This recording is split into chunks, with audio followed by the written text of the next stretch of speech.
In 1948, North Korea was born. This marked the beginning of a new era on the Korean peninsula, one that would be fraught with conflict and division. A man named Kim Il-sung became its leader.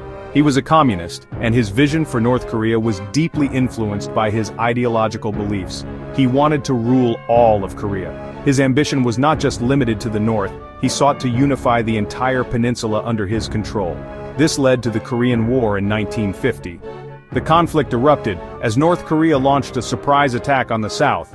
North Korea invaded South Korea, crossing the 38th parallel and pushing deep into southern territory. The United States supported South Korea. China helped North Korea. This international involvement turned the Korean War into a global conflict. The war was long and bloody, millions died, the devastation was immense, affecting countless lives on both sides. Finally, in 1953, the fighting stopped. Korea remained divided. The armistice agreement created a demilitarized zone, but peace was never truly achieved. North Korea stayed under Kim Il-sung's control. His regime became more entrenched and authoritarian. The war had a lasting impact. It shaped the future of both North and South Korea in profound ways. It divided the Korean peninsula. Families were separated, and the scars of war ran deep. The war solidified Kim Il-sung's power. His leadership became synonymous with North Korea's identity, and it set the stage for decades of tension and mistrust. The legacy of the war continues to influence relations between North and South Korea. The war left North Korea in ruins, cities were destroyed, and the economy was in shambles. But Kim Il-sung was determined to rebuild. He launched extensive reconstruction efforts to restore the nation. He wanted to create a strong and independent nation. His vision was to make North Korea self-reliant and powerful. Kim Il-sung started to rebuild North Korea. He used communist ideas to shape the nation's future. His vision was to create a self-sustaining country that could stand on its own without relying on foreign powers. He called his philosophy Juche. Juche means self-reliance. It emphasized independence in political, economic, and military affairs. Kim Il-sung didn't want to depend on other countries. He believed that true strength came from within. He wanted North Korea to be strong on its own. This meant building a robust military and developing infrastructure. Under Kim Il-sung, North Korea made some progress. The country saw advancements in various sectors. It built factories and power plants. These developments were crucial for the nation's growth. It improved education and healthcare. Schools and hospitals were established to serve the people. People had jobs and food. Life was not easy, but it was stable. The government ensured that basic needs were met. Kim Il-sung ruled for a long time. His leadership spanned several decades. He became known as the Great Leader.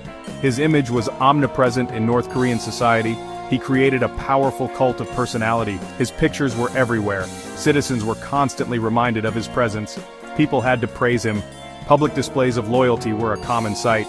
He was like a god to them. His influence was deeply ingrained in the culture.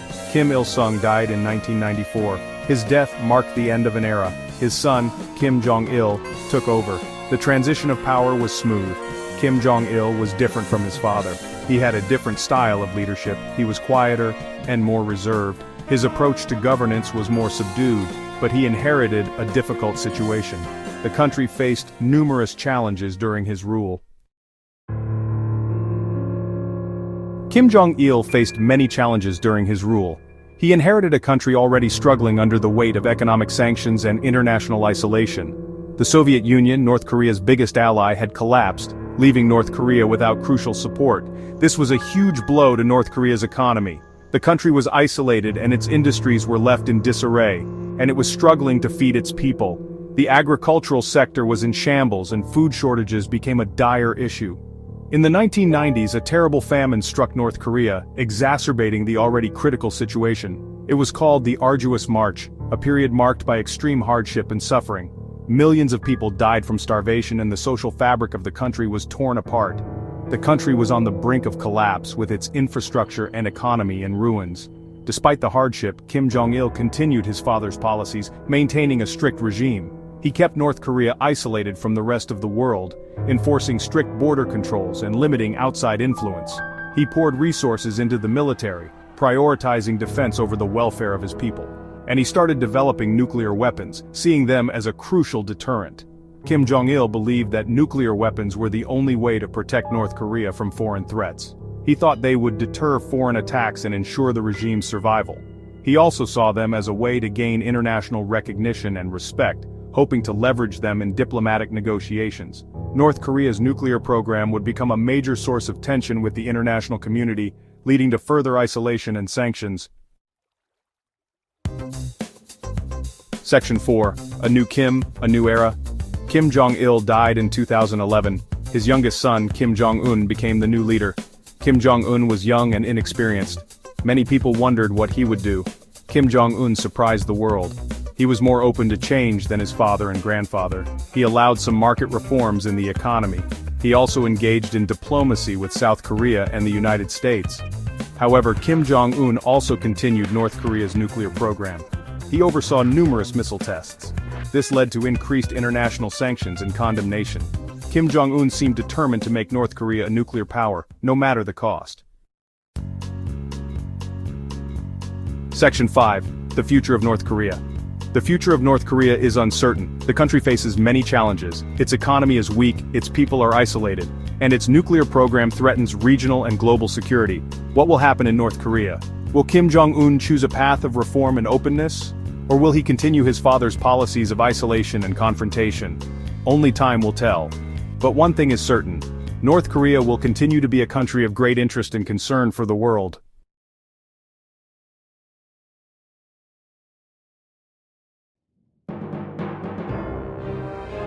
In 1948, North Korea was born. This marked the beginning of a new era on the Korean peninsula, one that would be fraught with conflict and division. A man named Kim Il-sung became its leader. He was a communist, and his vision for North Korea was deeply influenced by his ideological beliefs. He wanted to rule all of Korea. His ambition was not just limited to the north, he sought to unify the entire peninsula under his control. This led to the Korean War in 1950. The conflict erupted as North Korea launched a surprise attack on the south. North Korea invaded South Korea, crossing the 38th parallel and pushing deep into southern territory. The United States supported South Korea. China helped North Korea.